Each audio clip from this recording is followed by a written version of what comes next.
bilang apa? Apakah di tengah jalan kalian kehilangan unta? Kata mereka, iya. Kami kehilangan unta dan kami dengar. Terus orang-orang Quraisy bilang di Mekah, lalu apa yang kalian lakukan? Mereka bilang, kami dengar suara dan kami tidak tahu dari mana, mengatakan unta kalian di lembah fulan. Kami ke sana kami temukan. Lalu yang terjadi ikhwah, orang-orang kafilah mengatakan kepada orang Mekah apa? Ya, mereka bilang, dari mana kalian tahu? Kalau zaman sekarang orang bisa ngirim di WhatsApp, bisa di SMS, bisa di ngirim foto. Ini kalau zaman dulu nggak mungkin, kecuali orang lihat, gitu kan? Nggak mungkin. Mereka bilang, dari mana kalian tahu? Kata mereka, dari Muhammad. Dari Muhammad. Berarti menandakan Isra Mi'raj itu benar, ikhwas sekalian. Dan sampai sini, mudah-mudahan nanti sebentar saya masih minta waktu untuk melanjutkan setelah sholat duhur. Subhanakallahumma bihamdika asyhadu an la ilaha illa anta astaghfiruka wa atubu ilaik. Wassalamualaikum warahmatullahi wabarakatuh. Allah wabarakatuh. Alhamdulillah, wassalatu wassalamu ala rasulillah. Segala puji bagi Allah subhanahu wa ta'ala, juga salawat dan taslim besar Muhammad sallallahu alaihi wasallam. Melanjutkan bahasan Abu Bakar radhiyallahu anhu, dan kita masuk ke subjudul yang lain, masalah peran Abu Bakar di malam hijrah Nabi sallallahu alaihi wasallam. Di Nabi sallallahu alaihi wasallam diperintahkan oleh Allah subhanahu wa ta'ala membolehkan para sahabat hijrah ke Madinah pada saat itu, dan hampir setiap kali sahabat hijrah selalu Abu Bakar radhiyallahu anhu meminta kepada Nabi SAW, mengatakan, ya Rasulullah, izinkan anda saya. Tapi setiap kali izin pasti Nabi SAW mengatakan, sabarlah wahai Abu Bakar, mungkin Allah akan siapkan teman untukmu. Maka Abu Bakar pun berkata dalam jiwanya, dalam dirinya, mungkin saya telah diminta oleh Nabi SAW untuk menemani beliau, karena beliau masih di Mekah. Maka hijrahlah sahabat satu demi satu ke Madinah, sampai tibanya malam hijrah Nabi SAW, waktu orang-orang Quraisy niat untuk memerangi atau membunuh Nabi SAW. Setelah mereka kumpul di Darun Nadwa, dan mereka sepakat pada saat itu ingin membunuh Nabi SAW, sebagaimana disebutkan dalam hadis Bukhari. Maka mereka berkumpul, lalu datanglah iblis, syaitan menjelma menjadi manusia, kemudian berkata kepada mereka, pada saat ide-ide dikumpul dan Abu Jahal mengatakan, lebih baik kita berikan atau keluarkan dari setiap suku yang ada di Mekah yang tidak beriman pada Muhammad, anak muda yang paling kuat, kemudian dibayar, lalu kemudian membunuh Muhammad secara bersamaan, agar sukunya Muhammad tidak bisa melawan. Maka syaitan pun berkata, inilah pendapat. Pada saat itu mendukung pendapat Abu Jahal. Lalu kemudian terjadilah upaya mereka untuk membunuh Nabi SAW malam itu, sebagaimana sudah kita tahu kisahnya. Lalu Nabi SAW pada saat itu menyuruh Ali radhiyallahu anhu untuk menggantikan beliau di ranjangnya, dan beliau di awal malam itu keluar, kemudian sambil membaca surah Yasin, a'udzubillahi minasyaitonirrajim, wa ja'alna min baini aydihim saddan wa min khalfihim saddan faghshaynahum fahum la yubsirun. Kami jadikan di hadapan dan di belakang mereka pembatas sehingga mereka tidak bisa melihat. Ya, maka Allah Subhanahu wa taala membuat seluruh musuh-musuh Allah itu tertidur. Lalu Abu Bakar ke rumah lalu Nabi SAW ke rumah Abu Bakar, dan Aisyah menceritakan dalam hadis Bukhari bahwasanya Nabi SAW datang di waktu di rumah kami yang tidak biasa beliau datang, maksudnya di awal malam tadi. Kemudian berkata kepada Abu Bakar, wahai Abu Bakar, keluarkanlah semua orang yang ada di sini. Waktu itu kebetulan kata Aisyah, aku sedang berada di situ bersama dengan Asma, dua-dua ya saudara perempuan nih, tapi lain ibu, sebagaimana sudah saya jelaskan tadi di awal. Kemudian Abu Bakar mengatakan, ya Rasulullah, mereka anak-anak saya, tidak ada masalah. Lalu kata Nabi SAW, hai Abu Bakar, terimalah berita gembira, aku telah diizinkan oleh Tuhanku untuk berhijrah. Maka Abu Bakar pun spontan langsung berkata, ya Rasulullah, apakah boleh saya menemani anda? Maka kata Nabi SAW, iya, Allah telah memilihmu untuk menemaniku. Dan kata para ulama, ini adalah pengkhususan Abu Bakar radhiyallahu anhu. Pada saat itu Allah bisa menyiapkan banyak orang yang mendampingi Nabi SAW. Waktu itu Umar bin Khattab sudah masuk Islam, Hamzah sudah masuk Islam, sahabat-sahabat yang dikenal sangat kuat secara fisik. Tapi Allah Subhanahu wa taala memilih Abu Bakar, dan hanya satu orang. Ya, ada hanya satu orang, dan salah satu rahasianya kata para ulama adalah pada saat orang safar memang harus memilih orang yang paling jujur, paling terpercaya, dan memang paling siap ya untuk berteman bersama-sama. Sebagaimana salah seorang dari tabi'in pernah berkata kepada Umar bin Khattab di zaman khilafahnya beliau, ya, saya suka orang ini, ditunjuk seseorang gitu. Kata Umar, apa kau sudah pernah safar bersama dia? Kata orang tersebut, belum. Kata Umar, kalau begitu kau belum mengenalnya. Kalau begitu kau belum mengenalnya. Ternyata tolok ukur sifat asli seseorang itu kelihatan pada saat safar. Ya, safar itu nanti dibutuhkan pengorbanan harta, pengorbanan waktu, mengalah dari teman, mungkin ada hal-hal yang berbahaya, maka dia berkorban untuk teman-temannya. Itu semua ada hal-hal yang berhubungan dengan safar dan tidak gampang. Biasanya ada orang pada saat hadir, lawan daripada safar ya, itu mereka baik-baik saja, tapi pada saat safar kelihatan sering emosional, tidak mau membayar makanan, kadang-kadang ada yang nginap di penginapan tidak mau bayar penginapan, maunya terus nebeng sama temannya dan segala hal, tidak mau tahu kalau ada bahaya, dia melakukan masalah-masalah sehingga temannya pun terjerat dan banyak hal-hal yang terjadi. Maka di sini Allah Subhanahu wa taala memilih di antara semua sahabat, walaupun ada yang kuat secara fisik, Abu Bakar sebagai pendamping Nabi Muhammad sallallahu alaihi wasallam. Kita lihat kira-kira apa yang Abu Bakar lakukan sehingga ya Nabi sallallahu alaihi wasallam dipilihkan oleh Allah sebagai pendampingnya adalah dia atau Abu Bakar itu sendiri. Dikatakan oleh Aisyah, maka aku melihat ayahku Abu Bakar menangis ya karena senangnya pada saat itu, karena gembirahnya dia yang disuruh dinemani Nabi SAW, yang belum pernah, kata Aisyah, aku melihat seseorang menangis karena senang seperti itu. Lalu Abu Bakar pun mengatakan, ya Rasulullah, aku sudah siapkan di belakang rumah ini 2 ekor unta dengan persiapannya, maka silakanlah tunggangin salah satunya dan saya akan jalan bersama anda. Lalu Abu Bakar mengatur strategi yang sangat luar biasa. Dia menyuruh Asma ya pada saat itu dan Abdullah anaknya untuk jalan ya, untuk dan Abdurrahman pada saat itu ya, untuk jalan dan mencari informasi tentang orang-orang Quraisy. Lalu Nabi SAW menyuruh agar hijrah ya, yang tadinya ke Madinah itu tadinya ke arah utara Jazirah Arab, sekarang ke arah selatan, jadi lawannya ya. Jadi Madinah itu berada di utara Jazirah Arab, tapi Nabi SAW tidak ke arah sana karena tahu kalau Quraisy akan mengejar. Maka beliau ke Gar Thur, Gua Sur yang berada menuju ke arah selatan atau ke arah Yaman ya, ke arah kita di Indonesia sebenarnya, ke bawah. Lalu mereka pun tinggal di Gar Thur. Lalu Abu Bakar pun menyuruh Amir bin Fuhairah, salah satu budak yang dibebaskan oleh beliau yang masuk Islam juga, menggembalakan domba, menyuruh mengikuti unta Nabi SAW dengan Abu Bakar agar bekas-bekas kaki untanya diinjak oleh gembalaan Abu Bakar dan tidak kelihatan oleh Quraisy. Ringkas cerita yang kita ingin sampaikan adalah peran Abu Bakar. Pada saat Nabi SAW tiba di Gua Thur, dalam hadis sahih riwayat Bukhari dijelaskan, maka Nabi SAW dilarang oleh Abu Bakar untuk masuk. Mohon maaf, ini disebutkan dalam athar yang sahih, tidak disebutkan dalam sahih Bukhari, tapi disebutkan dalam buku-buku athar yang sahih ya. Semua buku-buku hadis menyebutkannya sebagai athar. Athar ini dinukil dari para sahabat gitu kan, kalau hadis seperti dari Nabi SAW. Maka disebutkan dalam athar yang sahih bahwasanya Abu Bakar radhiyallahu anhu, sebagaimana dinukil oleh Abu Al-Qasim Al-Baghawi dalam kitab beliau melalui Ibnu Abi Mulaika, bahwasanya Nabi SAW pada saat berangkat ke Gua Hira bersama Abu Bakar, kemudian Abu Bakar ya sering kali berjalan di depan Nabi SAW. Kadang-kadang beliau gelisah pindah ke belakang Nabi SAW. Kadang-kadang beliau gelisah ke sebelah kanan Nabi SAW. Kadang-kadang beliau gelisah ke sebelah kiri Nabi SAW. Terus begitu. Lalu Nabi SAW dengan tenang tetap membaca Al-Quran di atas untahnya.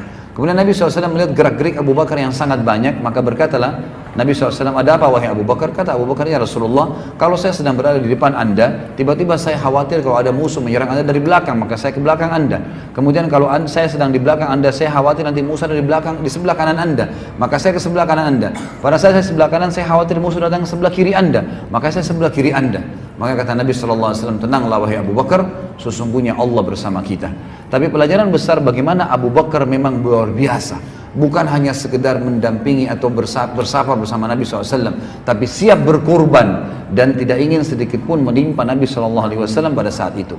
Dan riwayat yang lain menjelaskan bahwasanya pada saat Nabi SAW dan Abu Bakar tiba di Gar Thur, sebuah lubang gitu kan. Kemudian Abu Bakar berkata, ya Rasulullah, jangan masuk dulu, jangan masuk dulu. Lalu Nabi SAW, lalu Abu Bakar masuk duluan. Kemudian Abu Bakar menutupi lubang-lubang yang ada di situ dengan bebatuan dan juga dengan kain-kain yang dia bawa, gitu kan. Tinggal tersisa 2 buah lubang yang tidak bisa lagi ditutup sama dia. Biasanya lubang-lubang di gua ini ada ular atau kalajengking, gitu kan. Maka Abu Bakar pun dalam asar ini dikatakan meletakkan kedua telapak kakinya di lubang tersebut. Lalu Nabi SAW dipersilakan masuk oleh Abu Bakar, lalu Nabi SAW pun tidur di paha Abu Bakar, tidur di paha Abu Bakar. Pada saat sementara Nabi SAW tidur di paha Abu Bakar, maka kaki Abu Bakar disengat oleh binatang tadi, tapi tidak disebutkan kalajengking atau ular. Dan Abu Bakar kesakitan, tapi beliau tidak menggerakkan sedikit pun pahanya karena tidak mau Nabi SAW terbangun dari tidurnya alaihi salatu wassalam. Lalu Abu Bakar pun karena tidak tahan lagi menangis dan tetesan air matanya jatuh ke wajah Nabi SAW, maka Nabi pun terbangun. Lalu Nabi SAW mengatakan, ada apa wahai Abu Bakar? Abu Bakar berkata, ya Rasulullah, kakiku disengat oleh binatang buas. Maka kata Nabi SAW, angkatlah. Lalu beliau meludahinya dan akhirnya sembuhlah kaki Abu Bakar radhiyallahu anhu. Dan ini sebuah kejadian yang luar biasa dari pada saat safar Nabi SAW bersama Abu Bakar. Kemudian kita pindah, ya, kisah demi kisah, poin demi poin ini, dalam arti kata yang terlibatnya Abu Bakar di situ. Keteladanan agung dari kejadian perang Badar, dan ini sudah saya jelaskan tadi sedikit mukaddimahnya, disebutkan dalam Tarikh Khulafa. Ya, Tarikh Khulafa ini sebuah buku yang masyhur berbicara tentang khalifah-khalifah Islam. Didukil sebuah athar bahwasanya Ibnu Sirin berkata, Abdurrahman ibn Abi Bakar yang saya bilang tadi belum sempat masuk Islam di Mekah, lalu sempat ikut dengan pasukan Quraisy di Badar. Kemudian dia berkata waktu masuk Islam kepada ayahnya, sungguh aku melihatmu mengincarku, tapi aku selalu menghindarimu. Aku tidak mau membunuhmu. Abu Bakar berkata, adapun aku, jika engkau mengincarku, maka aku akan menghadapimu dan aku akan membunuhmu. Ya, dalam hadis ini disebutkan bagaimana peran Abu Bakar radhiyallahu anhu memberikan pelajaran kepada kita semua, bahwasanya kalau dalam peperangan maka tidak ada urusannya lagi dengan masalah anak. Juga di perang Badar sempat dapat pujian, ya, dari Nabi SAW bahwasanya Jibril dan Mikail, dua malaikat ini mendampingi Abu Bakar dan Ali, dua sahabat Nabi radhiyallahu anhuma, sebagaimana disebutkan di dalam riwayat Imam Ahmad dan Hakim, dan dia berkata inilah hadis yang sanadnya sahih, dan juga Az-Zahabi mengisyaratkan hadis ini hadis sahih sesuai dengan syarat Imam Muslim, di mana Abu Shalih Al-Hanafi dari Ali radhiyallahu anhu, dia berkata, dikatakan kepada Ali dan Abu Bakar di perang Badar oleh Nabi SAW, ma'a ahadikuma Jibrilu wa ma'al akharu Mikail wa Israfil malakun azim yashhadul kital au qala yashhadus saf. Jibril bersama salah seorang dari kalian berdua, sedangkan Mikail bersama yang lainnya. Israfil adalah malaikat yang sangat besar, dia ikut menyaksikan peperangan, atau Nabi SAW bersabda, hadir dalam barisan bersama pasukan mujahidin. Dan ini menunjukkan bahwasanya dua sahabat ini punya kedudukan mulia karena didampingi oleh dua malaikat yang merupakan pimpinan malaikat dan wakilnya. Jibril adalah pimpinan para malaikat dan Mikail adalah wakilnya, dan ini termasuk malaikat yang tidak akan binasa sebagaimana disepakati jumhur ulama sampai hari kiamat nanti. Yang masuk dalam firman Allah Subhanahu wa taala, a'udzubillahi minasyaitonirrajim. فَإِذَا نُفِخَ فِي الصُّورِ فَصَعِقَ مَنْ فِي السَّمَاوَاتِ وَالْأَرْضِ إِلَّا مَنْ شَاءَ اللَّهُ. Al-ayah. Kalau seandainya ditiup sangkakala yang pertama, maka semua yang di langit dan di bumi akan sa'iq. Sa'iq itu akan mati, kecuali yang Allah inginkan. Kata para ulama tafsir, yang diinginkan adalah Jibril, Mikail, Israfil. Ini malaikat-malaikat yang tidak akan kena sangkakala tersebut, tidak mati. Begitu pula bidadari dan bidadari di surga, dan juga penjaga dari surga dan neraka dari malaikat, Malik dan juga Ridwan. Kemudian juga disebutkan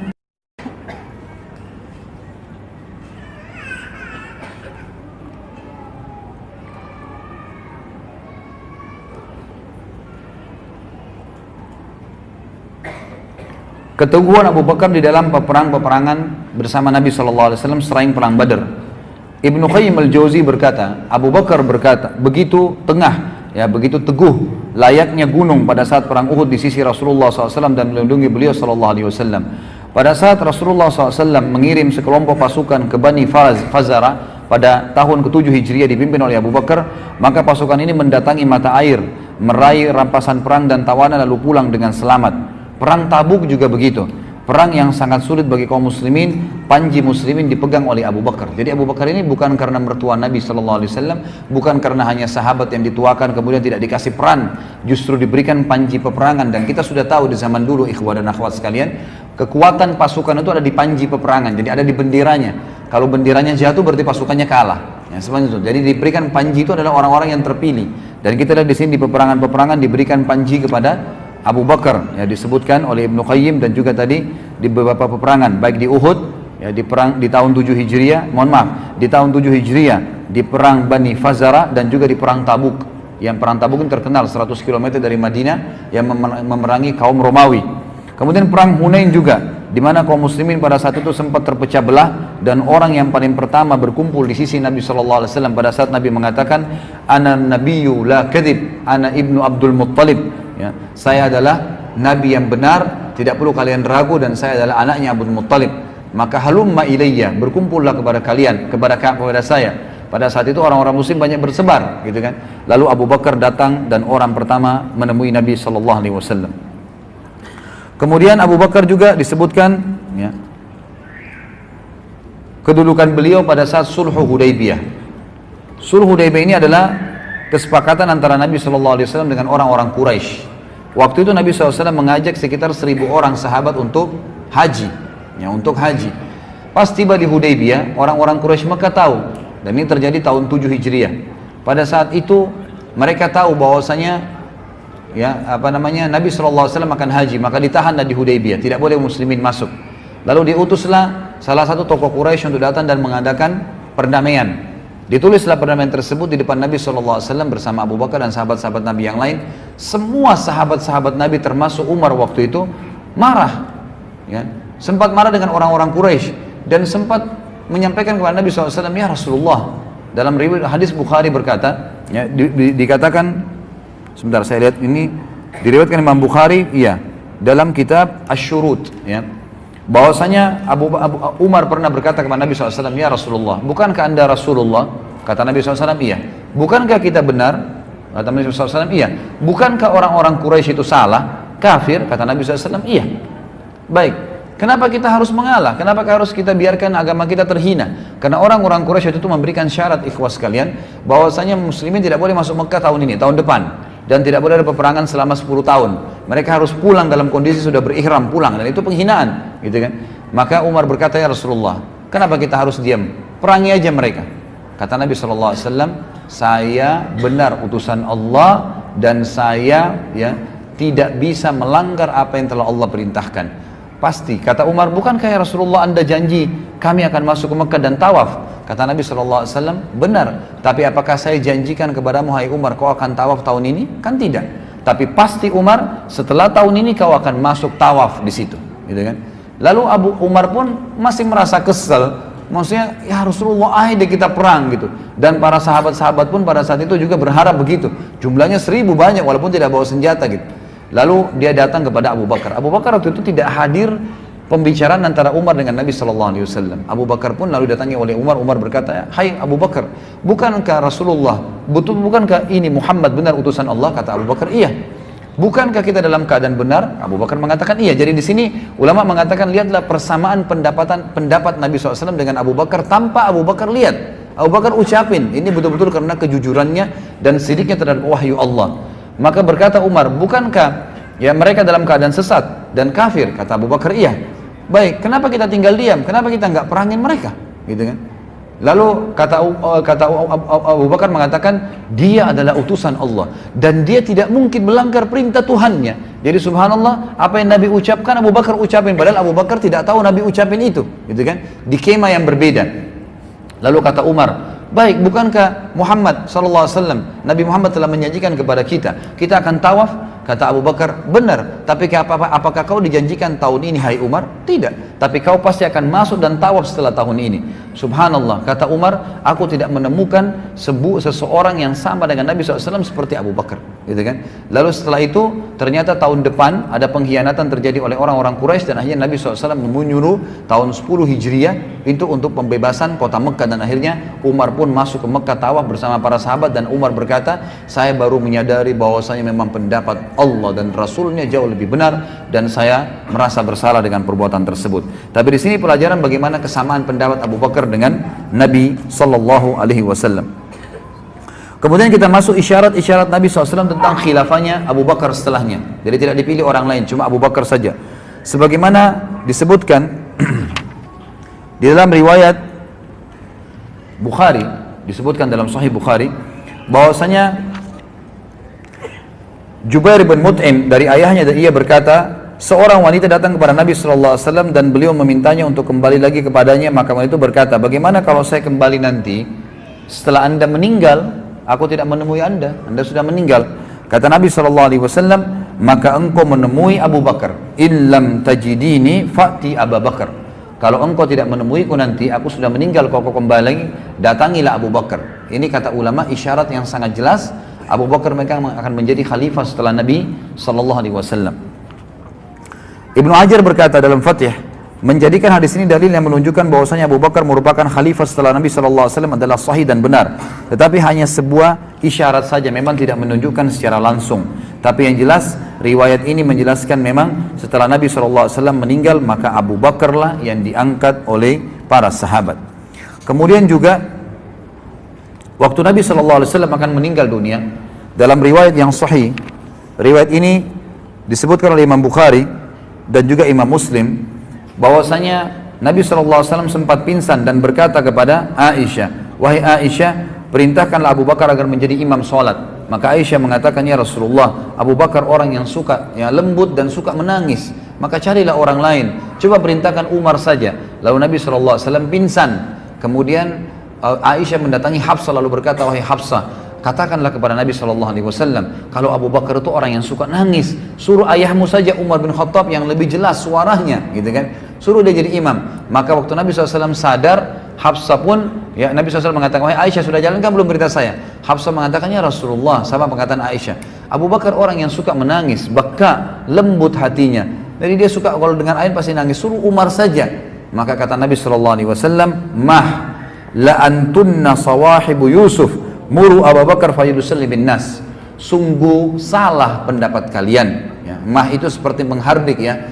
Sungguh kalian wanita sama dengan teman-temannya Yusuf. Maksudnya orang-orang wanita yang pernah memuji-muji Yusuf, pikirannya hanya ke situ saja, sekitar itu, ragu dalam menegakkan kebenaran atau meyakini kebenaran. Perintahkan Abu Bakar yang akan menjadi pengganti orang, menggantiku sholat.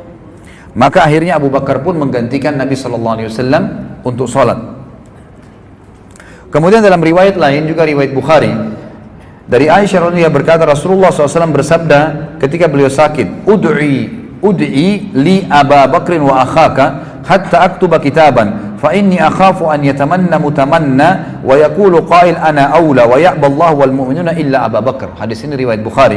Terjemahannya, panggilkan ayahmu wahai Aisyah dan saudaramu Abdurrahman sehingga aku bisa menulis sebuah surat, karena aku khawatir ada orang yang berharap dan berkata aku lebih berhak untuk menggantikan Nabi Muhammad SAW, padahal Allah dan orang-orang beriman menolak, ya, kecuali Abu Bakar. Dan ini jelas isyarat dari Nabi SAW bahwasanya Abu Bakar adalah pengganti beliau. Kemudian kita masuk pada saat meninggalnya Nabi SAW. Bagaimana keteguhan Abu Bakar? Jadi pada saat Muslimun sudah berhasil menaklukkan Ummul Qura pada tahun 8 Hijriah, Mekah takluk di tangan kaum muslimin. Dan pada tahun 9, para delegasi orang-orang Arab mulai datang dan mengucapkan syahadat, gitu kan. Kemudian Nabi SAW sempat membentuk pasukan, ya, pasukan dipimpin oleh Usama bin Zaid, gitu kan. Dan di dalam pasukan itu ada Abu Bakar dan Umar. Kemudian Nabi SAW sempat berkata kepada Usama, wahai Usama, kalau kau izinkan, maka keluarkanlah Abu Bakar. Abu Bakar dikeluarkan dari pasukan lalu menemani Nabi SAW. Pasukan ini tujuannya untuk menyerang Romawi, ya, pada saat itu, dan pasukannya besar, sekitar berjumlah 7.000 orang, 7.000 dari mujahidin yang keluar pada saat itu. Maka pada saat Nabi SAW sempat sakit waktu itu, kemudian orang-orang, ya, khawatir dengan Nabi SAW, maka Abu Bakar pun dari pasukan tadi kembali menemani Nabi SAW, melihat keadaan Nabi SAW, dan pagi harinya Nabi sempat sehat dan Abu Bakar sempat jadi imam dan Nabi sempat keluar menjadi makmum di belakangnya. Kemudian Nabi SAW kembali istirahat dan sakit keras. Setelah itu Nabi SAW meninggal dunia. Ringkas cerita, Nabi SAW meninggal, ini ada sejarah sendiri Nabi meninggal dunia. Nabi SAW meninggal dunia. Lalu orang-orang semua bingung, guncang Madinah pada saat itu, guncang Madinah. Sampai Umar bin Khattab pun menghenuskan pedangnya sambil berkata, tidak ada orang yang boleh mengatakan Muhammad telah mati. Kalaupun dia pergi, dia pingsan, maka Tuhannya akan mengembalikannya. Kalau ada yang mengucapkan, maka saya akan tebas lehernya. Maka orang-orang semua tambah takut. Bingung Nabi SAW meninggal, Umar pun juga dengan tegas teriak-teriak seperti itu, dan orang tahu siapa Umar, sahabat terdekat Nabi SAW juga setelah Abu Bakar. Maka Abu Bakar pun datang kemudian melihat wajah Nabi SAW, kemudian melihat ternyata Nabi SAW sudah meninggal dunia. Lalu beliau mengecup keningnya sambil berkata, "Ya Rasulullah, Allah tidak akan menyatukan dua kematian lagi untukmu dan engkau tidak akan sedih setelah hari ini." Lalu Abu Bakar pun keluar sambil mengucapkan kalimat yang luar biasa, sebagaimana dinukil dalam riwayat-riwayat yang sahih, berkata kepada Umar, "Wahai Umar, orang yang bersumpah." Lalu Umar sempat geram, tidak tahu kalau Abu Bakar yang bicara. Umar mengatakan, "Aku pun tetap mengatakan, siapa yang mengatakan Muhammad mati, aku akan tebas lehernya." Maka Abu Bakar berkata, "Wahai Umar, ala rizkika, tenanglah, ya, berhenti." Maka Umar mengatakan, pada saat ada suara lebih tegas lagi di belakang saya pun balik, ternyata Abu Bakar, maka saya tenangkan diri saya. Lalu Abu Bakar mengatakan radhiyallahu anhu kalimat yang masyhur disebutkan dalam, ya, sebuah riwayat yang sahih dinukil oleh Imam Bukhari. Abu Bakar mengatakan, "Ala man kana ya'budu Muhammadan sallallahu alaihi wasallam fa inna Muhammadan qad mat wa man kana ya'budu Allah fa inna Allah hayyun la yamut wa qala innaka mayyitun wa innahum mayyitun wa qala wa ma Muhammadun illa rasulun qad khalat min qablihi ar-rusul afa in mata aw qutila qalabtum ala aqabikum wa man yanqalib ala aqibihi falan yadurra Allah syai'a wa sayajzil syakirin." Kata Abu Bakar, siapapun yang menyembah Muhammad SAW, maka ketahuilah Muhammad telah mati. Dan siapa yang menyembah Allah, Allah itu hidup dan tidak akan pernah mati. Serta Abu Bakar membaca firman Allah yang berbunyi, "Wahai Muhammad, kau pasti mati dan semua juga akan mati setelahmu." Serta firman Allah, "Muhammad tidaklah kecuali seorang rasul yang telah berlalu sebelumnya rasul-rasul Allah. Kalau dia mati atau terbunuh di medan perang, maka apakah kalian akan meninggalkan agama Allah? Siapa yang meninggalkan agamanya Allah, maka tidak akan membahayakan bagi Allah, dan Allah akan memberikan balasan bagi orang-orang yang bersyukur." Kata Umar, waktu ayat ini Abu Bakar baca, saya tiba-tiba tersungkur atau menungkurkan kaki saya ke tanah dan menangis dengan tidak bisa tertahan lagi karena menyadari benar Rasulullah SAW telah meninggal, dan seakan-akan ayat ini belum pernah saya dengarkan sebelumnya. Lalu beberapa sahabat juga menukil dalam riwayat-riwayat yang sahih, kami seakan-akan baru mendengarkan ayat tersebut setelah dibaca oleh Abu Bakar radhiyallahu anhu. Kemudian pada saat itu Abu Bakar, ya, dibaiat oleh orang-orang Madinah. Waktu itu sempat simpang siur nih, siapa yang akan dibaiat. Orang-orang Ansar sempat kumpul di Bani Thaqifah, kemudian mereka mengatakan, "Ayo kita memimpin, ya, Sa'ad ibn Ubadah, pemimpin mereka, kita pilih jadi khalifah." Lalu Abu Bakar dan Umar segera menuju ke Bani Thaqifah bersama dengan Abu Ubaidah. Lalu keluarlah mereka bersama bertiga ke sana. Lalu kemudian berkata Umar, "Saya akan ceramah, saya akan bicara." Kata Abu Bakar, "Sebentar wahai Umar." Kata Abu Bakar, "Wahai kaum Ansar, kami adalah pemimpin orang-orang muhajirin karena Allah telah mendahulukan kami dalam firman-Nya, ya, was-sabiqunal awwaluna minal muhajirin wal ansar." Muhajirin baru Ansar, dan kalian orang-orang Ansar adalah wakil-wakil kami. Jadi ada raja, ada wakilnya, gitu kan? Kalian wakil kami. Lalu berkata orang-orang Ansar, ada sebagian mengatakan, "Kami tidak setuju. Kami ingin pemimpin dari kalian dan pemimpin dari kami." Lalu Abu Bakar pun mengatakan tidak bisa. Pemimpin cuma satu dari orang-orang Mekah, muhajirin, dan kalian adalah menteri-menterinya.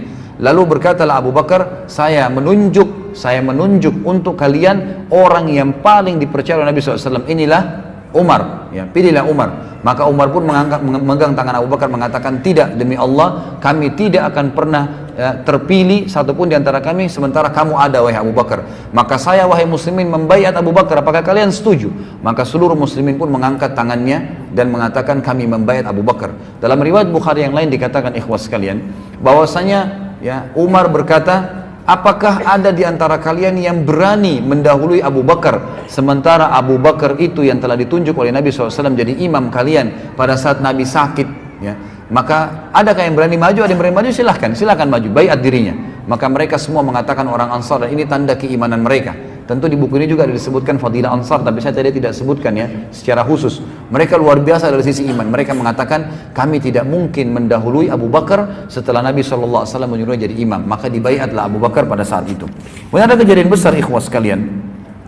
Pada saat Abu Bakar menjadi khalifah, yang paling pertama beliau lakukan adalah, pada saat itu suku-suku Arab banyak yang murtad, meninggalkan agama Islam. Ada yang murtad, ada yang mengaku Nabi sendiri seperti, ya, orang-orang yang muncul Musailam al-Kadzab. Kemudian ada juga yang menolak membayar zakat, muslim tapi tidak mau zakat lagi, zakat khusus untuk Nabi SAW. Waktu itu jadi keadaan Madinah sedih meninggalnya Nabi SAW, pasukan juga terbatas. Bayangkan kalau semua suku-suku Arab banyak yang murtad gitu kan. Maka Abu Bakar pun mengatakan pasukan Ushrah, pasukan yang telah dibentuk oleh Nabi SAW yang sudah keluar dari pinggir kota Madinah, di keluar kota Madinah, ingin menyerang Romawi, gitu kan? Itu kata Abu Bakar, saya tetap akan mengirimnya. Kata Umar, ya Abu Bakar, Madinah sekarang akan diserang. Ya, ini bahaya, banyak orang yang murtad. Kenapa kita tidak tarik pasukan itu, bertahan dalam Madinah, mengirim dai-dai kepada mereka? Ini pendapat Umar. Apa kata Abu Bakar? Wahai Umar, saya tahu dulu kamu di zaman jahiliyah adalah orang yang sombong dan sangat kekar. Kenapa kamu jadi pengecut setelah masuk Islam? Gitu kan? Bukankah agama ini sudah sempurna? Bukankah Rasulullah SAW telah membentuk pasukan Usama? Demi Allah saya tidak akan melepas ya tali yang telah disampul oleh Nabi SAW, disimpul oleh Nabi SAW. Maka saya tetap akan utus pasukan tersebut dan tetap akan menyerang apa yang telah Nabi SAW suruh serang. Maka kata Umar, saya tidak melihat kecuali Allah telah membuka dada Abu Bakar. Maka pasukan pun tersebut keluar. Lalu apa yang terjadi ikhwas sekalian? Seluruh suku-suku Arab yang dilewati oleh pasukan Usama bin Zaid ketakutan, gitu kan? Dan mereka berkata, pasukan sebanyak ini 7.000 orang tidak akan keluar dari Madinah, dari sarangnya, kecuali di dalam sarangnya pasti lebih banyak pasukannya. Padahal sebenarnya lagi lemah Madinah. Maka akhirnya Jazirah Arab menjadi tenang. Makanya para ulama mengatakan Abu Bakar telah mengembalikan Islam di Jazirah Arab, dan selama Islam berjaya sampai hari kiamat Jazirah Arab, maka Abu Bakar panen pahalanya karena tetap mengirim pasukan Ushrah, pasukan yang telah dibentuk oleh Nabi Sallallahu Alaihi Wasallam. Kemudian kita lihat pada saat Abu Bakar jadi khalifah, ikhwas sekalian, apa khutbahnya, apa yang disampaikan, dan mana khalifah-khalifah kita sekarang, yang mana presiden-presiden kita yang berkata seperti ini, ya, perkataan yang luar biasa. Sekali lagi Abu Bakar tidak punya ijazah, ikhwah, khusus masalah ekonomi, masalah politik, tidak ada sama sekali. Yang ada kitabullah wa sunnati Rasul Sallallahu Alaihi Wasallam, itu saja.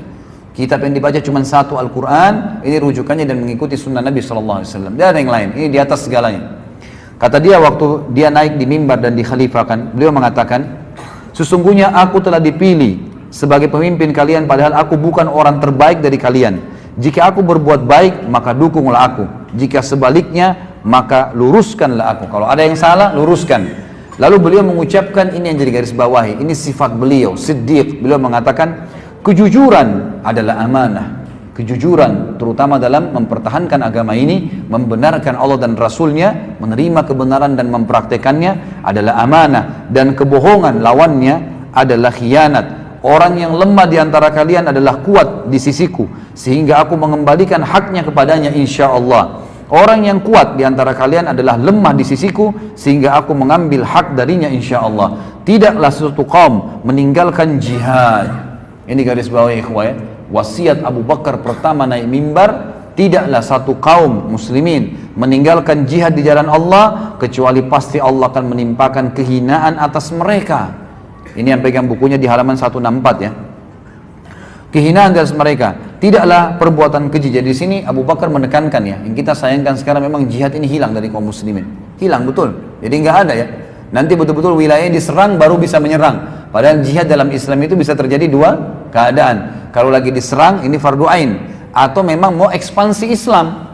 Jadi walaupun Islam sedang tidak diganggu, itu tetap bisa kita menyebarkan Islam dengan cara nawarin Islam. Mereka nolak bayar jizyah, kalau mereka nolak baru berperang. Jadi jihad itu bisa terjadi kapan saja, asal ada pemimpin muslim yang memimpinnya. Abu Bakar mewasiatkan pada saat jadi khalifah, beliau mengatakan tidaklah satu kaum muslimin meninggalkan jihad Allah, kecuali pasti Allah menimpakan kehinaan atas mereka. Dihina di mana-mana. Tidak ada yang bisa melawan umat Islam karena memang tidak membiasakan diri dengan jihad itu. Tidaklah perbuatan keji yang mewabah pada satu kaum, kecuali Allah akan meratakan cobaan atas mereka. Dibiarin maksiat, tidak ada yang luruskan, maka pasti Allah akan meratakan cobaan. Taatilah aku selama aku mentaati Allah dan Rasulnya. Ini prinsip dasarnya. Namun jika aku mendurhakai Allah dan Rasulnya, maka tidak ada ketaatan untukku atas kalian. Berdirilah untuk sholat, dirikanlah selalu sholat, dan semoga Allah merahmati kalian. Jadi kita lihat di sini bagaimana khutbahnya yang luar biasa Abu Bakar radhiyallahu anhu. Di antara khutbah-khutbah yang beliau sampaikan yang masyhur adalah, tapi ini setelah beliau jadi imam ya, jadi pemimpin. Dan kita juga perlu tahu ikhwah, ini mungkin yang hilang di tengah-tengah kaum muslimin ya. Pemimpin negara dia di zaman Nabi SAW, di zaman Khulafaur Rasyidin Abu Bakar, Umar, Utsman, Ali, nanti kita lihat semua kisah-kisahnya. Itu memang yang jadi raja pada saat itu mereka adalah imam masjid jami'. Jadi semestinya presiden kita itu kalau mau ikutin hukum Islam itu jadi imam di Istiqlal 5 waktu sholat, subuh, duhur, asar, maghrib, isya. Yang kedua, yang mesti diketahui adalah bahwasanya mereka memang selalu khutbah Jumat. Dan ini juga saya sekalian ingatkan masjid-masjid kita, sebenarnya tidak harus terlalu banyak khatib di masjid. Karena memang dalam Islam itu selama Abu Bakar jadi khalifah 2 tahun khatib Jumat, tidak pernah diganti. Ya, kecuali memang dalam peperangan lagi keluar, Nabi SAW tidak pernah digantikan khutbah Jumat. Umar juga begitu, Utsman juga begitu. Jadi mereka punya kewajiban, makanya mereka harus alim, faham hukum agama, mereka menyampaikan. Di antara khutbah yang menarik dari Abu Bakar adalah Abdullah bin Hakim berkata, Abu Bakar berkhutbah kepada kami, dia berkata, amma ba'd, sesungguhnya aku berwasiat kepada kalian agar kalian bertakwa kepada Allah, memujinya dengan apa yang sesuai dengan kebesarannya, menggabungkan antara kecemasan dan harapan. Artinya selalu cemas, jangan sampai azabnya Allah datang nih kalau saya berbuat dosa, dan selalu punya harapan besar, pasti Allah terima amal solehnya. Selalu memohon kepada Allah tanpa kenal jenuh, selalu tidak pernah putus asa minta kepada Allah. Sesungguhnya Allah Ta'ala telah memuji Zakaria dan keluarganya dalam firman-Nya dalam surah Al-Anbiya ayat 90, a'udzubillahi minasyaitonirrajim, innahum kanu yusari'una fil khairati wa yad'una ragaban wa rahaba wa kanu lana khashi'in. Sungguh mereka selalu bersegera dalam mengerjakan kebaikan dan mereka berdoa kepada kami dengan penuh harap dan cemas, dan mereka orang-orang yang khusyuk kepada kami. Wahai hamba-hamba Allah, kata beliau, ketahuilah bahwa Allah telah menggantungkan haknya kepada diri kalian. Dia telah mengambil perjanjian dari kalian atas hal itu. Dia memberi dari kalian yang sedikit lagi fana dengan yang banyak lagi kekal. Maksudnya dunia ditukar dengan akhirat. Ini adalah kitabullah, Al-Quran.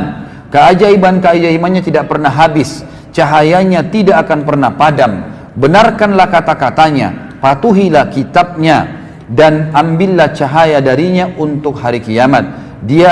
Allah hanya menciptakan kalian untuk beribadah kepadanya. Dia mengutus para malaikat al-kiram al-katibin, maksudnya raqib dan atid, kepada kalian. Mereka mengetahui apa yang kalian lakukan. Kemudian ketahuilah wahai hamba-hamba Allah, kalian hilir mudik di dunia ini pagi dan petang kepada sebuah ajal yang ilmunya tidak kalian ketahui. Jika kalian mampu pada saat ajal itu tiba sementara kalian dalam sebuah amalan karena Allah mau amalan itu, maka lakukanlah. Namun kalian tidak akan mampu demikian kecuali dengan pertolongan Allah. Maka berlombalah mendahului ajal kalian yang masih tersisa waktunya sebelum ia habis, sehingga ia mengembalikan kalian pada perbuatan buruk kalian. Artinya kalau kalian tidak beramal soleh, pasti kalian akan berbuat buruk, otomatis. Orang kalau tidak berbuat baik pasti berbuat buruk, tidak ada tengah-tengahnya, tidak ada gabungan antara keduanya. Maka berarti baik atau buruk. Kalau kalian tidak berbuat baik, maka kalian akan berbuat buruk, dan kalau ajal kalian datang, kalian akan menyesal. Sesungguhnya suatu kaum menyerahkan ajal mereka kepada orang lain dan mereka melupakan diri mereka sendiri. Sayang sekali beliau bilang, banyak sekali orang gitu kan, yang menyerahkan hidupnya, serang orang, ribut, ya, menyerang orang lain, menyusahkan orang lain, tapi seakan-akan gampang membunuh orang, tapi dia lupa dia pun akan mati ajalnya. Kata beliau, saya sarankan jangan kalian meniru mereka. Bersegeralah, selamatkan diri kalian, karena di belakang kalian ada pemburu, para malaikat yang bergerak gesit dan urusannya pun sangat cepat pada saat mencabut ruh. Gitu kan? Jadi ini wasiat yang luar biasa dari Abu Bakar radhiyallahu anhu. Beliau juga pernah berkhutbah dalam riwayat yang lain. Ini semua disebutkan dalam Sifatus Safwa, juga Makarimul Akhlaq, buku-buku yang mulia menulis tentang athar sahih menurut Abu Bakar. As-Siddiq pernah berkhutbah di hadapan kaum muslimin. Dia berkata, wahai manusia, hendaklah kalian malu kepada Allah. Demi Allah, aku tidak keluar untuk sebuah keperluan, buang hajat sejak aku membaiat Rasulullah SAW, kecuali aku menutup kepalaku karena aku malu kepada Allah Subhanahu Wa Taala. Jadi Abu Bakar selalu menaruh ada jubah di atas kepalanya, itu justru karena malu kalau kepalanya dilihat oleh Allah Subhanahu Wa Taala. Sampai pada tingkat itu malunya dengan Allah. Kata para ulama menanggapi kisah ini atau penyampaian ini, kalau kepalanya saja, rambutnya dia malu dilihat oleh Allah Azza wa Jal, malu dengan Allah rasa malunya, maka bagaimana kalau dia bermaksiat kepada Allah? Abu Bakar tidak pernah melakukan hal tersebut. Kemudian potret cemerlang dari ketawaduan beliau radhiyallahu anhu. Tawadhu berarti merendahkan diri. Disebutkan Abu Bakar biasa memerah susu. Ikhwas sekalian, jadi Abu Bakar sebelum jadi khalifah suka memerah susu bagi anak-anak kecil tetangga-tetangga rumahnya. Dan ini disebutkan di dalam Usud Ghaba, dan Ibnu Katsir mengatakan ini adalah redaksi yang hasan, serta riwayat ini didukung juga dengan riwayat-riwayat yang lain yang sahih, ya. Disebutkan dalam banyak buku. Tetap di rumahnya saja. Tetangganya berkata, sungguh anak-anak kecil bilang, sudah nggak ada lagi yang perahkan kami susu. Lalu Abu Bakar mendekati mereka sambil berkata, pasti ada yang perahkan, dan saya demi Allah tidak akan mengubah perilaku saya yang baik sebelum saya jadi khalifah, setelah saya jadi khalifah tetap saya akan lakukan. Maka Abu Bakar pun mendatangi anak kecil yang ngomong sambil berkata, kamu mau susu yang berbuih atau susu yang tidak berbuih? Maka anak itu kadang-kadang mengatakan pada satu hari mengatakan yang berbuih, hari besoknya dia mengatakan tidak berbuih, dan Abu Bakar terus memerahkan susu kepada mereka sampai beliau meninggal radhiyallahu anhu. Jadi memerah susu untuk tetangganya, yaitu pada saat beliau menjadi khalifah. Dan ini luar biasa.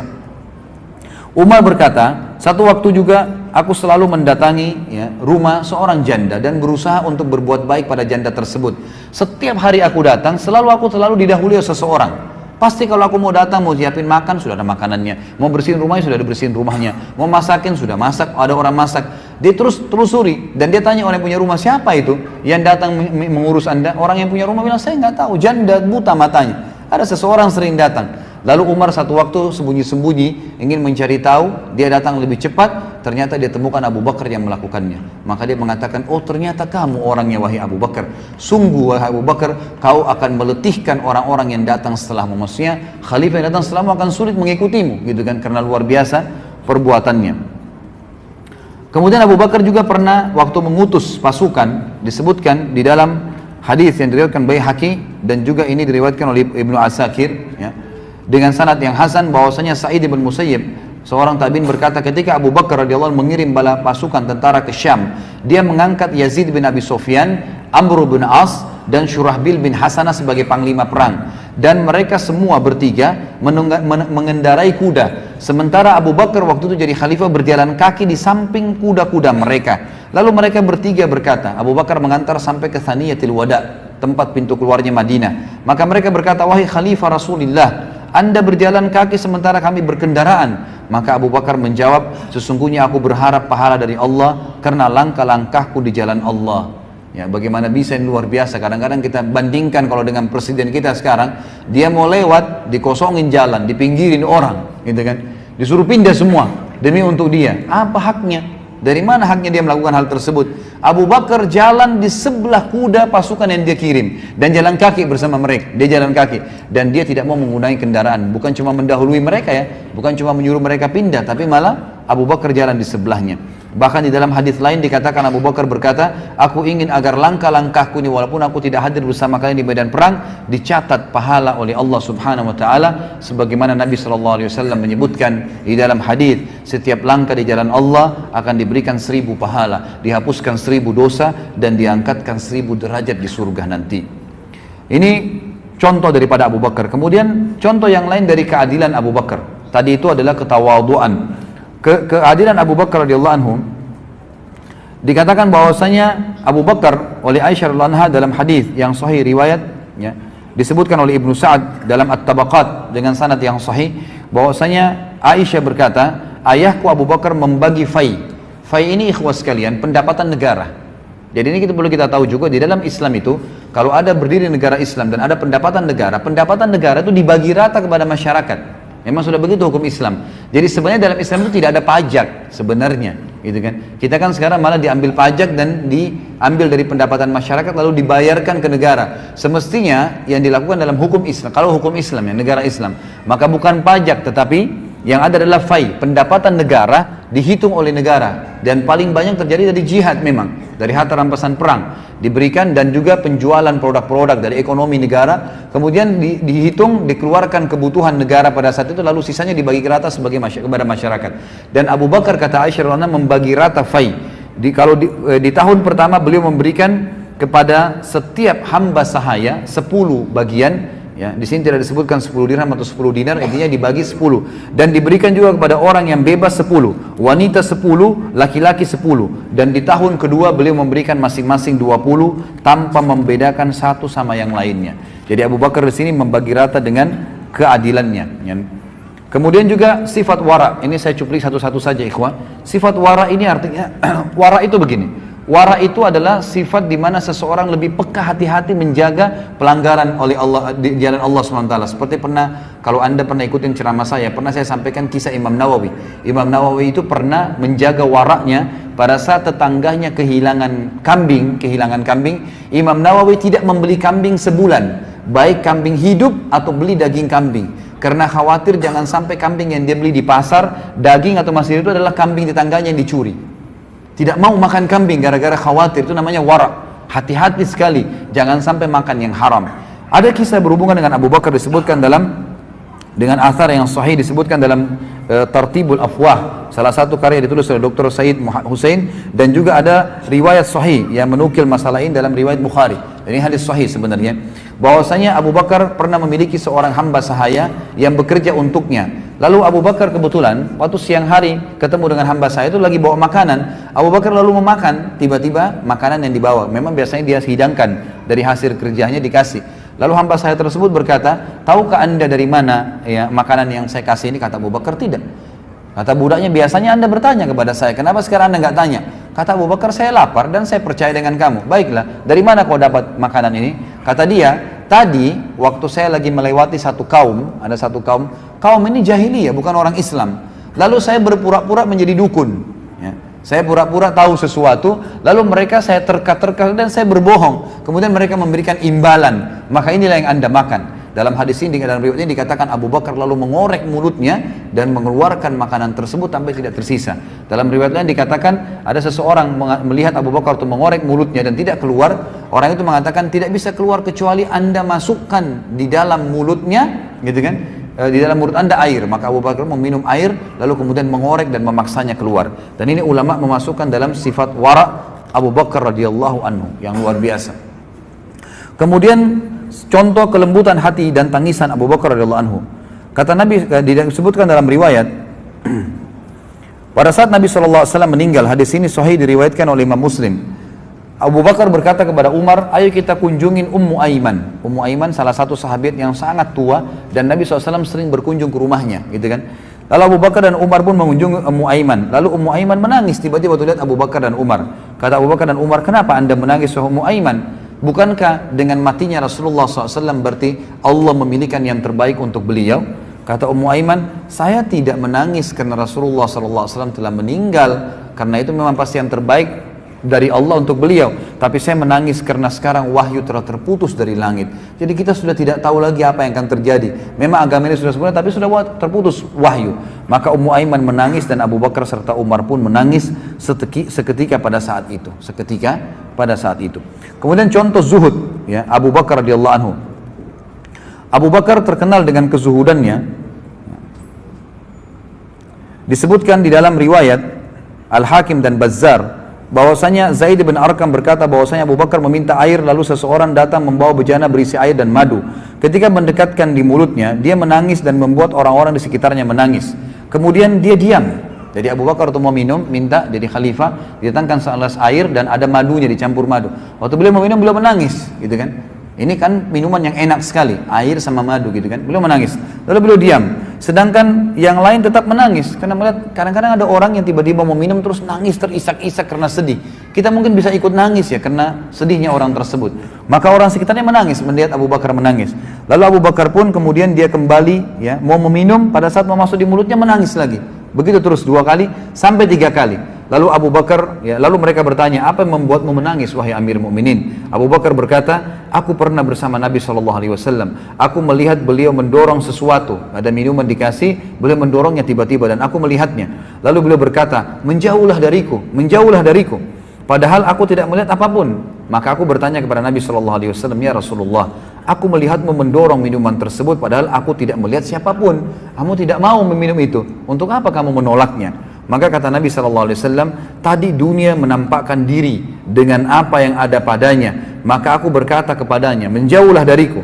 Maka ia pun menjauh. Dia dunia berkata, demi Allah, jika engkau bisa luput dariku, maka orang yang datang sepeninggalmu tidak akan sanggup menghindariku. Maka Abu Bakar berkata, aku khawatir jika dunia itu menimpahku, maka itulah yang membuat aku menangis. Jadi sampai menangis dengan khawatir jangan sampai dunia menjadi tempat ya beliau bergantung. Kemudian kita sudah tahu juga tadi pasukan Usama sudah saya jelaskan, ya ini juga ada disebutkan oleh penulis. Kemudian sikap Siddiq dalam perkara memerangi orang-orang murtad, ya. Di sini Nabi SAW juga atau Abu Bakar sudah saya jelaskan tadi bagaimana ya menitik beratkan akan memerangi orang-orang yang murtad dan akhirnya berhasil memerangi orang-orang yang murtad.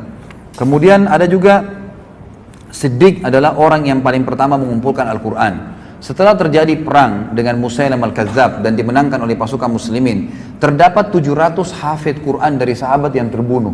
Maka Abu Bakar dan Umar pun khawatir, 700 orang bukan jumlah yang sedikit. Lalu mereka pun berdua memanggil seorang sahabat Nabi yang mulia. Pada saat itu adalah yang menerima wahyu, Zaid bin Thabit radhiyallahu anhu. Maka mereka berdua berkata, Abu Bakar berkata, wahai Zaid, kumpulkanlah Al-Quran yang telah jatuh di batang, yang telah tertulis itu kan, tapi waktu wahyu turun di atas pelapa-pelapa kurma, di tulang-tulang unta, di kulit-kulit unta, gitu kan, itu di batu-batu, kumpulin semuanya. Dan di hati-hati manusia, maksudnya orang yang menghafalnya, disatukan di satu tempat agar tidak hilang dan orang mudah menghafalnya. Maka Zaid sempat berkata, tapi saya ragu, bukankah Rasulullah tidak pernah mengumpulkannya? Zaid mengatakan, Abu Bakar terus meyakinkan saya sampai saya yakin itu adalah sebuah perbuatan yang baik. Lalu Abu Bakar pun mengumpulkan Al-Quran. Dan kata para ulama, kalau seandainya Abu Bakar tidak mengumpulkan Al-Quran pada saat itu, maka bisa jadi Al-Quran tetap Allah jaga, tapi hanya dari lisan penjaga atau penghafal-penghafal saja. Dan itu bisa saja terjadi kesalahan. Tapi dengan izin Allah, Allah memudahkan Abu Bakar mengumpulkan Al-Quran dan akhirnya terjaga sampai kepada kita pada hari ini. Kemudian yang paling besar dalam hidupnya Abu Bakar radhiyallahu anhu yang beliau panen pahala yang luar biasa adalah beliau mengangkat Umar bin Khattab sebagai khalifah. Beliau menulis wasiat pada saat itu.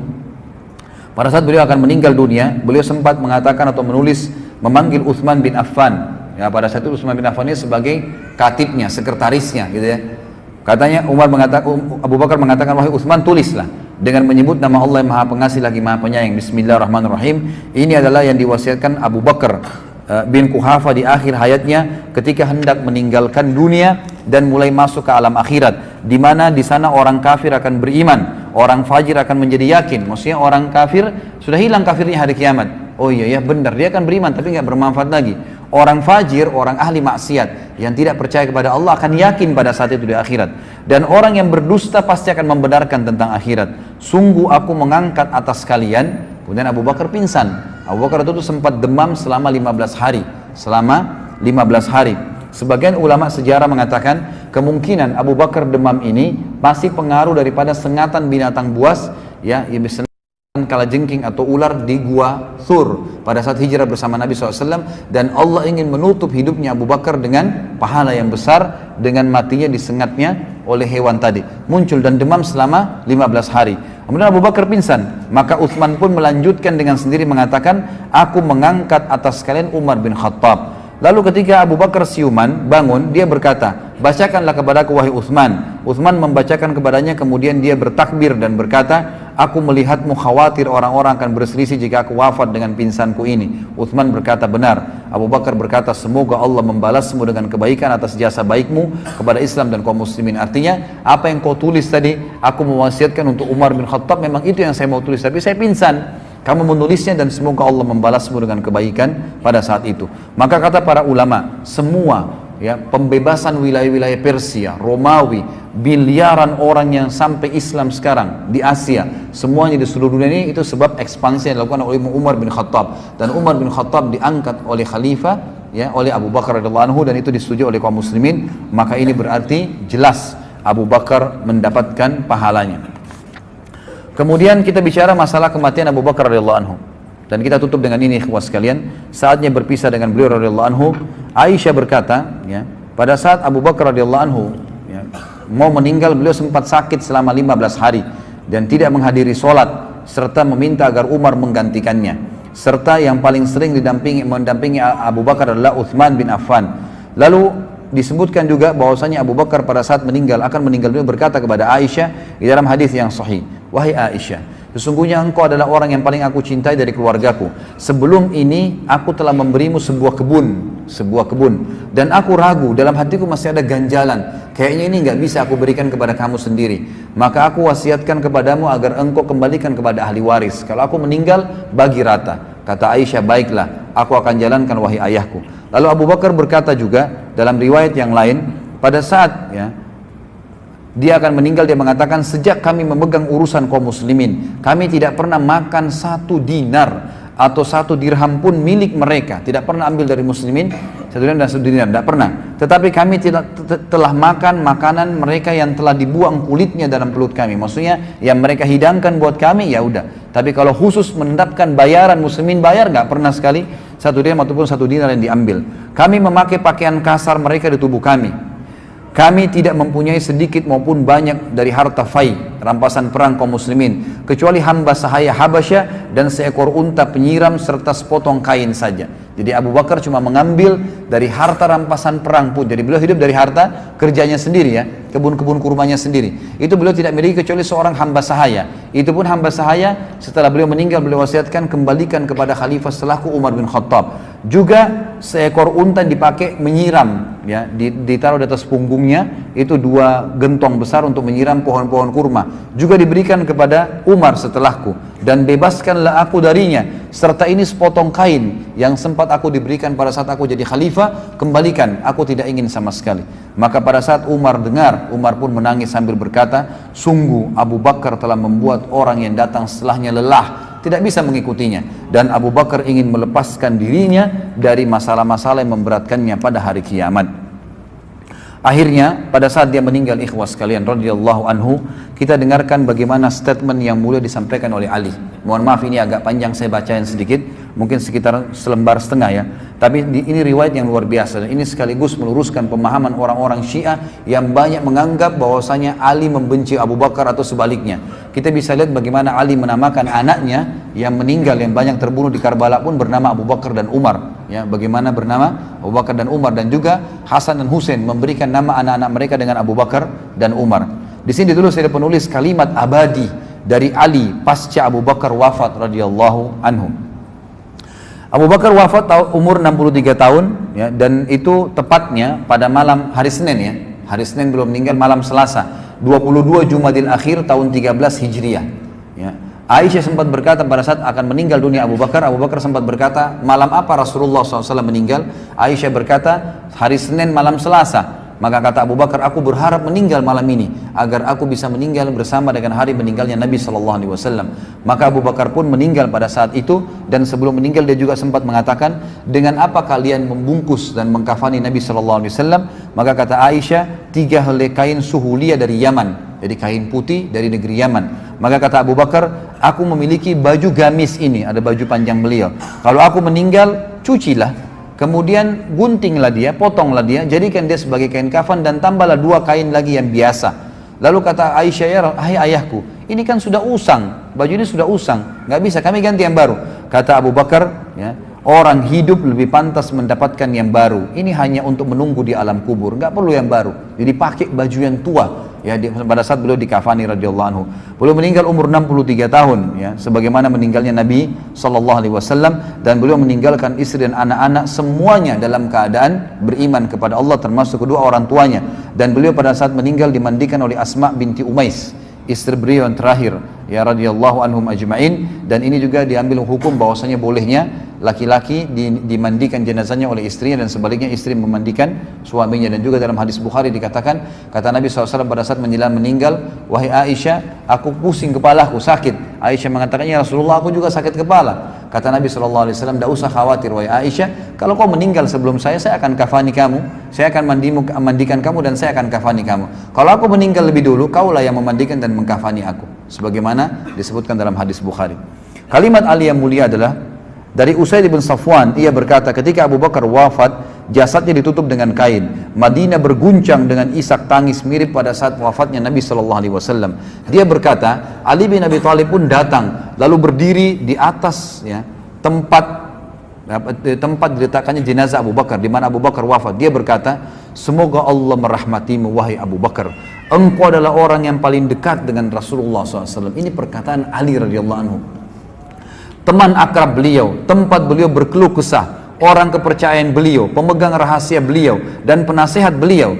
Engkau adalah orang pertama yang masuk Islam, orang yang paling ikhlas imannya, orang yang paling kokoh keyakinannya, orang yang paling takut kepada Allah, orang yang paling berjasa dalam agama Allah, orang yang paling menjaga Rasulullah sallallahu alaihi wasallam, orang yang paling peduli kepada Islam, orang yang paling baik persahabatannya, orang yang paling banyak keunggulannya, orang yang paling utama kepulauannya, orang yang paling tinggi derajatnya, orang yang paling dekat wasilahnya, maksudnya pendekatannya kepada Allah SWT, orang yang paling mirip dengan Rasulullah SAW pada akhlak dan perilakunya, orang yang paling mulia kedudukannya, paling tinggi di sisi beliau, paling mulia di sisi beliau. Semoga Allah membalasmu atas kebaikanmu kepada Rasulullah SAW dan kepada Islam dengan balasan yang terbaik. Perlu kita tahu ikhwah, pada saat jenazah Abu Bakar diletakkan ini, orang-orang pada kumpul semua nih, dengan Ali lagi berbicara, ini berbicara di depan jenazahnya Abu Bakar, dan orang semua dengar, jadi orang semua terdiam mengikutinya.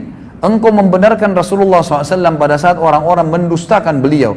Di sisi beliau engkau ibarat penglihatan dan pendengaran. Allah Ta'ala menamakanmu dalam kitabnya As-Siddiq, sebagaimana Allah berfirman dalam surah Az-Zumar ayat 33. Jadi dari riwayat ini ulama mengambil pendapat bahwasanya memang istilah Siddiq itu datangnya dari Allah Subhanahu wa taala kepada beliau. Sebagaimana firman Allah ini, a'udzubillahi minasyaitonir wallazi jaa'a bis-sidqi wa saddaqa bihi, dan orang-orang yang membawa kebenaran dan membenarkannya. Ayat ini turun kepada Abu Bakar. Engkau memberikan hartamu kepada beliau sallallahu alaihi wasallam pada saat orang-orang menahannya. Engkau menyertai beliau dalam bahaya pada saat mereka memilih untuk duduk. Engkau adalah sahabat beliau yang paling mulia dalam kondisi sulit. Engkau adalah satu dari dua orang ketika keduanya dalam gua. Engkau adalah orang yang menerima ketenangan, kawan beliau dalam hijrah, khalifah beliau dalam agama Allah dan umatnya, khalifah terbaik ketika mereka murtad. Maka engkau menunaikan tugas yang tidak dilakukan oleh khalifah seseorang nabi pun. Engkau berdiri tegar ketika orang-orang melempeng, engkau maju ke depan ketika mereka diam, engkau kuat ketika mereka lemah, dan engkau berpijak di jalan Rasulullah SAW ketika mereka menjauh. Engkau seperti yang disabdakan oleh Nabi Muhammad SAW, lemah badanmu namun kuat dalam agama Allah Ta'ala, bertawadhu dalam dirimu namun agung di sisi Allah, mulia di mata manusia dan besar di sisi mereka. Tidak seorang pun memiliki celah untuk mencelahmu, tidak seorang pun memiliki peluang untuk merendahkanmu, tidak seorang makhluk pun memiliki keistimewaan di sisimu. Orang yang lemah lagi rendah ya, di sisimu adalah orang yang kuat lagi mulia, dan sehingga engkau mengembalikan haknya. Dan orang yang dekat dan orang yang jauh serta orang yang kuat di sisimu, orang yang kuat adalah lemah di sisimu sampai engkau mengambil hal-hal yang benar darinya. Orang yang paling dekat kepadamu adalah orang yang paling taat dan takwa kepada Allah.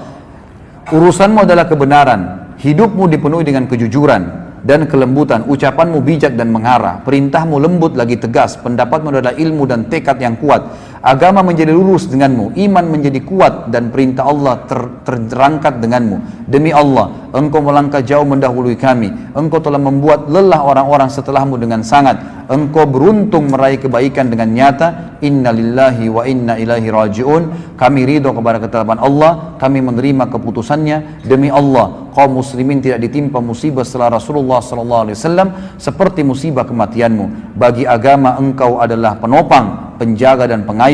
Semoga Allah Subhanahu wa taala mengumpulkanmu dengan Nabi Muhammad sallallahu alaihi wasallam, tidak menghalangi kami dari pahalamu, tidak menyesatkan kami sesudahmu. Orang-orang yang diam, orang-orang semua pada diam sampai Ali menyelesaikan kata-katanya, kemudian mereka menangis sampai suara mereka terdengar. Mereka semua berkata, engkau benar wahai Ali. Ini disebutkan dalam Al-Matalibul Aliyah, dan khabar ini sahih disebutkan juga di dalam Ziyadatu ya, Musnad, Musadda, dan rawi-rawinya semuanya thiqat.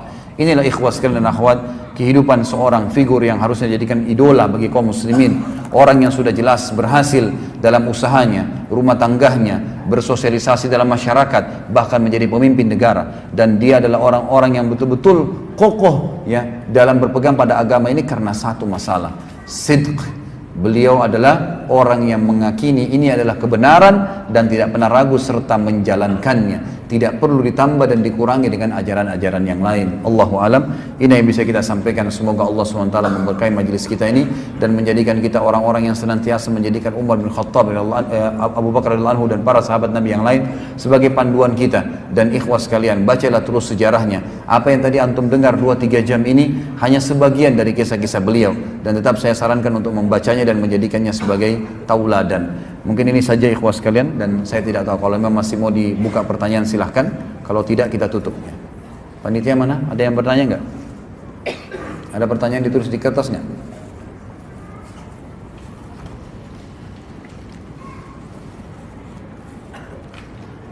Sudah nggak ada? Baik.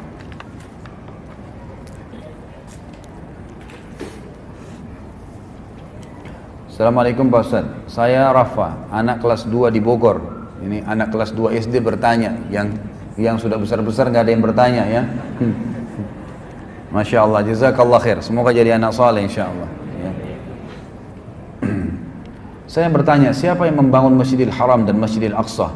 Kalau Masjidil Haram, ya, Masjidil Haram sendiri, ya, Ka'bahnya, kalau Ka'bah itu dibangun oleh Adam dan Syith. Dan ini sudah saya jelaskan riwayatnya pada saat saya bahas Sirah Nabawiyah, bisa dilihat di YouTube atau di web saya www.khalidbasalamah.com, ambil Sirah jilid 1. Ada penjelasan tentang pembangunan Ka'bah. Kemudian runtuh pada saat terjadi banjir Nabi Nuh alaihissalam, lalu dibangun kembali oleh Ibrahim alaihissalam, gitu kan? Nah, pada saat dibangun di zaman Ibrahim alaihissalam Ka'bah, disitulah dibangun kembali atau dibuatlah di sekitarnya Masjidil Haram, masjid untuk ibadah, untuk sholat, gitu kan? Di zaman Nabi Adam cuma rumah saja, gitu kan? Dibangun rumah Allah Subhanahu Wa Taala sebagai simbol. Tapi di zaman Nabi Ibrahim alaihissalam dijadikan sebagai masjid. Begitu pula dengan Masjid Aqsa, dibangun oleh Ibrahim alaihissalam. Jadi dua-duanya dibangun oleh Khalil Ar-Rahman, ya, kekasih Allah SWT, Ibrahim AS, sebagaimana disebutkan dalam banyak riwayat-riwayat yang sahih. Jadi Masjid Aqsa pun dibangun karena Nabi Ibrahim AS pertama dakwanya di Babilonia, kemudian pindah ke Palestina. Palestina ini kemudian beliau bangun Masjid Aqsa di situ, lalu dijadikan sebagai panutan dan kiblat, lalu beliau hijrah ke Mekah, ya, membawa Hajar dan Ismail, kemudian dibangunlah Ka'bah serta dibangunlah Masjidil Haram. Jadi Masjid Aqsa lebih dulu ada sebelum Masjidil Haram. Buku Nabi yang sahih untuk anak cukup banyak sebenarnya ya, bisa nanti dilihat penerbit dari teman-teman kita ini ya. Kalau tidak salah sekarang itu ada perisai Quran ya, penerbit perisai Quran itu dengan Ustadz Nizar Jabal kalau nggak salah ya. Itu cukup banyak buku-buku yang berhubungan dengan sirah Nabi, sirah sahabat, khusus untuk anak-anak, jadi bergambar dan berwarna. Itu yang saya tahu. Dan juga kalau tidak salah ada terbitan Pustaka Ibnu Katsir ini yang sedang kita bedah bukunya, ada juga buku tentang anak-anak, baik sholat ataupun kisah-kisah Nabi dan juga sahabat. Allahu a'lam. Afwan Ustaz, hal apakah yang membuat orang-orang Syiah membenci Abu Bakar? Tidak ada alasan. Tidak ada alasan, dan memang itu awalnya karena memang pendapat ini diangkat oleh Abdullah bin Saba. Abdullah bin Saba ini orang Yahudi pura-pura masuk Islam, dan memang dia sengaja ingin memerangi kaum muslimin. Makanya di zaman Utsman bin Affan dia masuk ke Madinah, kemudian dia mengatakan Abu Bakar sama Umar sudah merebut khilafahnya Ali. Maka sama Utsman ditangkap, dikeluarin dari Madinah. Di zaman Ali radhiyallahu anhu dia masuk lagi, dia sebenarnya lagi fitnah. Abu Bakar, Umar dan Utsman mengambil khilafahnya Ali. Sama Ali ditangkap, gitu kan? Sama Ali ditangkap. Lalu Ali radhiyallahu anhu mengatakan, kau harus bertaubat. Kalau tidak saya akan cambuk kamu haddul muftari. Had muftari itu adalah cambukan orang-orang yang berbohong. Kau berbohong. Siapa yang mengatakan, kata Ali, siapa yang mengatakan radhiyallahu anhum ajmain, siapa yang mengatakan saya lebih baik daripada Abu Bakar dan Umar, maka saya akan mencambuknya. Maka saya akan mencambuknya. Lalu kata Abdullah bin Saba apa? Kalau kau mencambukku, gitu kan? Kata Ali begini, kalau kau tidak mau taubat, saya akan cambuk kamu. Kalau kau tetap memaksa lagi, saya akan bunuh kamu. Kata dia, kalau kau bunuh saya, kau adalah dia, kau adalah Tuhan. Kau adalah Tuhan. Maka Ali pun membunuh Abdullah bin Saba. Tapi sekarang orang-orang Syiah di Iran itu malah membangun kuburan, dinamakan kuburannya Abdullah bin Saba, yang mereka tawaf tiap hari, mereka minta doa di situ. Sama juga dengan Abu Lu'lu. Nanti kita bahas pada saat kisah Umar bin Khattab insyaallah. Itu di zaman Umar bin Khattab, ya, yang bunuh dia adalah Abu Lu'lu, dan terkenal sekali. Abu Lu'lu ini sekarang dibuatin masjid di Iran, lalu mereka berdoa di situ. Saya pernah lihat cuplikannya dengan bahasa mereka, bahasa Arab tapi dengan versi bahasa Persia ya, bahasa Iran. Itu mereka bilang, ya Allah bangkitkanlah kami bersama Abu Lu'lu, na'udzubillah, yang membunuh Umar bin Khattab. Dan sekarang mereka sampai menggunakan sendal ditulis nama Abu Bakar sama Umar, dilaknat tiap hari. Tidak ada alasan gitu. Tidak ada alasan. Kalau kita pertemukan minimal antara dia dengan Abu Bakar, siapa yang mau dibilang lebih baik? Jelas mertua Nabi, jelas sahabat Nabi, gak ada alasan, gitu kan? Dan jelas sahabat Nabi, jelas tadi kekhalifaannya, khalifah pertama dalam Islam. Mereka mau bantah atau tidak, itu jelas faktanya. Abu Bakar jadi khalifah, Abu Bakar mertua Nabi, dan juga Abu Bakar jadi masuk surga, jelas sekali faktanya. Tapi memang begitulah asasnya, mereka memang mau berusaha untuk jadi orang-orang Yahudi ini berusaha dengan faham Syiah itu untuk menghancurkan Islam melalui dasar pertama, orang-orang pertama yang menerima ajaran dari Nabi SAW siapa? Para sahabat. Jadi sahabat ini yang mau dipangkas sama mereka. Karena kalau sahabat dianggap kafir, maka dari mana kita akan terima riwayat? Sudah nggak ada. Ya begitulah caranya mereka mau menghancurkan Islam. Tapi dengan izin Allah, sebagaimana Allah berkata, "A'udzubillahi minasyaitonir rajim, yuriduna liyutfi'u nurallahi biafwahihim, wallahu mutimmu nuri walau karihal kafirun." Mereka mau memadamkan agama-agama Allah ini dengan mulut-mulut mereka, dengan upaya mereka, tapi Allah pasti akan sempurnakan agamanya.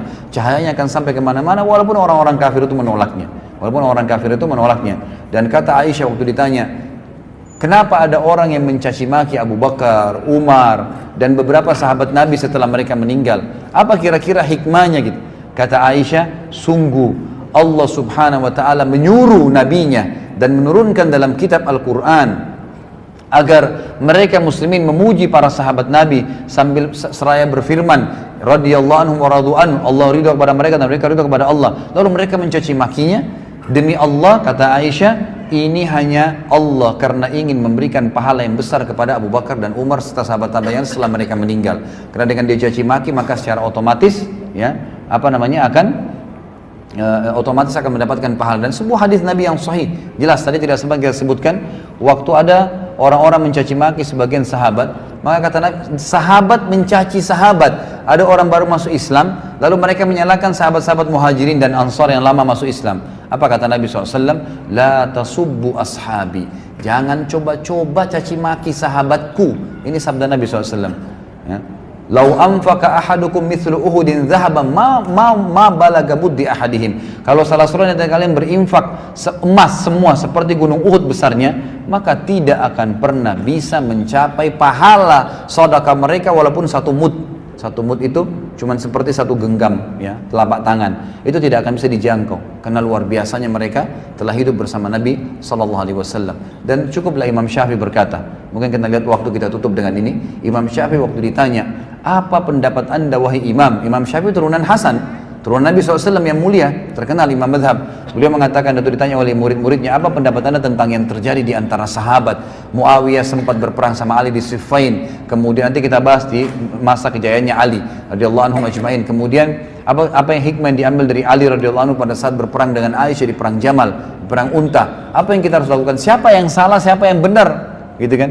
Langsung kata Imam Syafi'i rahimahullah, seorang alim sunni yang faham benar, beliau mengatakan, saya sarankan kalian membaca firman Allah dalam surah Al-Baqarah, a'udzubillahi minasyaitonir rajim, tilka ummatun qad khalat laha ma kasabat walakum ma kasabtum wala tus'aluna amma kanu ya'malun. Setelah Allah SWT ceritakan tentang umat-umat sebelum kita, Allah berkata apa? Itulah umat-umat yang telah berlalu, mereka telah mendapatkan apa yang mereka lakukan. Kalau mereka buat baik, dapat baik, sekarang jadi surga, taman-taman surga dari kuburan mereka. Kalau mereka berbuat buruk, mereka sudah disiksa, jadi lubang dari lubang neraka. Dan kalian juga akan diminta pertanggungjawaban atas apa yang kalian lakukan, dan tidak usah repot-repot mencari tahu dan menanyakan perbuatan mereka.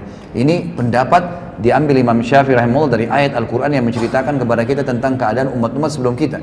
Kita cuma bisa mengimani Musa alaihissalam Nabi, Taurat ada, pengikutnya ada, tapi tidak perlu kita cari tahu isinya Taurat apa, tidak perlu kita mengikuti lagi syariatnya. Memang begitu dalam Islam, tidak usah tanyain lagi, cukup imani, selesai. Yang kita terapkan saran Al-Quran dan apa yang diajarkan oleh Nabi Sallallahu Alaihi Wasallam. Mungkin sampai sini ikhwas sekalian, mudah-mudahan sekali lagi Allah memberkahi majelis kita dan juga menjadikan kita orang-orang yang mengamalkan apa yang telah kita dapatkan, dan semoga Allah Subhanahu wa taala dengan kemahamurahannya ikhwas sekalian menyampaikan derajat siddiq juga kepada kita sebagaimana Allah Subhanahu wa taala menyampaikannya kepada Abu Bakar, dan semoga Allah menyatukan kita dengannya radhiyallahu anhu dan seluruh sahabat di surga firdausnya tanpa hisab. Kalau benar dari Allah, kalau salah dari saya mohon dimaafkan. Subhanakallahumma bihamdika asyhadu an la ilaha illa anta astaghfiruka wa atubu ilaik. Wassalamualaikum warahmatullahi wabarakatuh.